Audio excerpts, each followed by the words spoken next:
Assalamualaikum warahmatullahi wabarakatuh. Apa kabar sahabat semua? Alhamdulillah pada pertemuan perdana kita kali ini kita akan fokus membahas bagaimana caranya kita bisa membangun bisnis kuliner. Sebelumnya kita perkenalan dulu, saya Muhammad Nasrullah Al-Jufri, saya dari Kebumen, Jawa Tengah. Saya memiliki beberapa unit usaha yang salah satunya ada di bisnis kuliner, sehingga saya bisa sharing untuk pada malam hari ini. Saya memang ada beberapa unit usaha seperti di bidang properti, bisnis online dan lain sebagainya.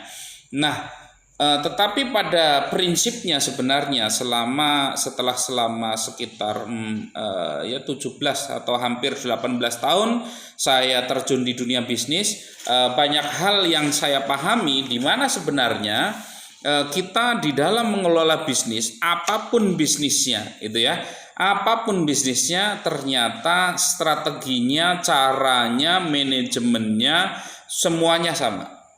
Apapun jenis bisnisnya. Itu jadi rumus suksesnya polanya sama. Itu rumus sukses untuk setiap unit usaha apapun yang kita jalankan sama. Yang membedakan hanya di bagian teknisnya. Itu ya, misalkan yang satunya produknya digital, kalau saya di bisnis online, atau di properti saya produknya berupa rumah, tetapi di kuliner kita produknya makanan. Nah, ini membedakannya hanya di bidang hanya di produknya ataupun strategi ataupun teknis-teknisnya saja. Jadi secara filosofisnya, secara garis besarnya, secara pola suksesnya itu sebenarnya sama saja untuk setiap bisnis. Nah, kenapa kita berfokus kali ini membahas tentang bisnis kuliner? Karena memang banyak sekali orang yang kepingin punya bisnis kuliner, tetapi nggak ngerti bagaimana cara memulainya terlebih dahulu. Ini. Jadi cara memulainya itu banyak yang nggak tahu, banyak yang nggak paham.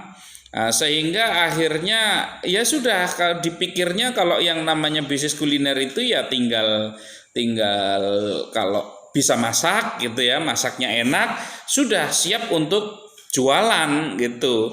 Kebanyakan seperti itu ya. Jadi ternyata hal seperti itu ternyata hal seperti itu dipraktekkan banyak orang dan hasilnya apa? Gagal. Ya, jadi 94% orang gagal karena hanya tahu cara bikin produk, tetapi nggak ngerti cara manajemennya, ngatur keuangannya, strategi marketingnya, dan lain sebagainya. Itu nggak ngerti, nggak paham, nggak mudeng gitu ya. Nah, makanya ketika kita berbicara tentang bisnis itu bukan hanya tentang menjual saja, gitu ya. Ujung tombak dari bisnis adalah menjual, gitu kan.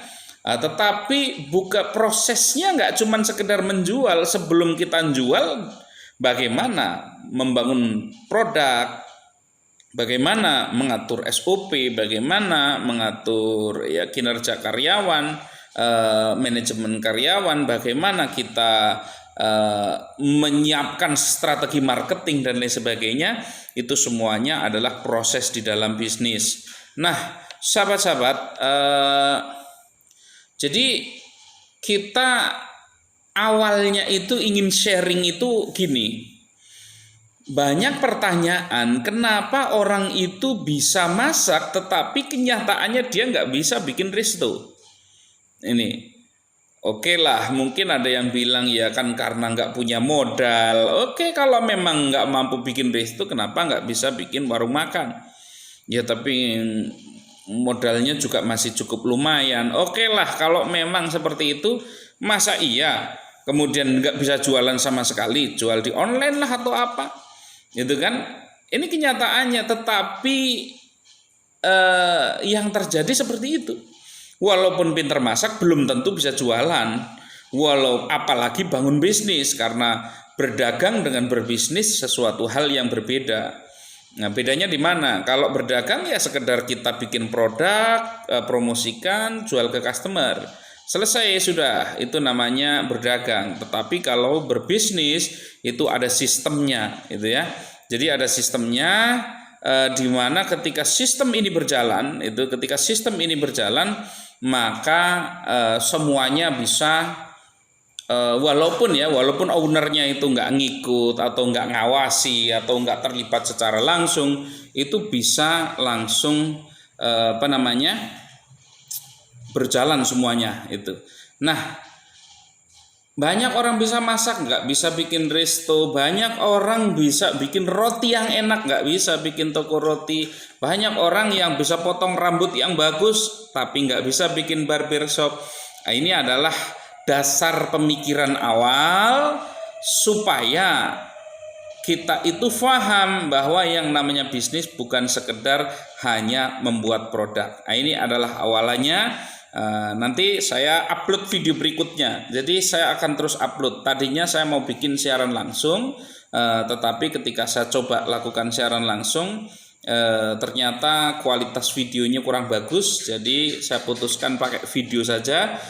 Sahabat-sahabat yang mengikuti video ini, silahkan kalau ada pertanyaan di kolom komentar, nanti akan saya jawab di video berikutnya. Jadi saya potong-potong ya videonya jadi video-video pendek supaya mudah untuk dikonsumsi, ditonton oleh sahabat-sahabat semua per part itu ya, per bagian, supaya teman-teman bisa mempelajari dengan mudah mengulang-ulangnya. Oke, nanti kita next ke video berikutnya.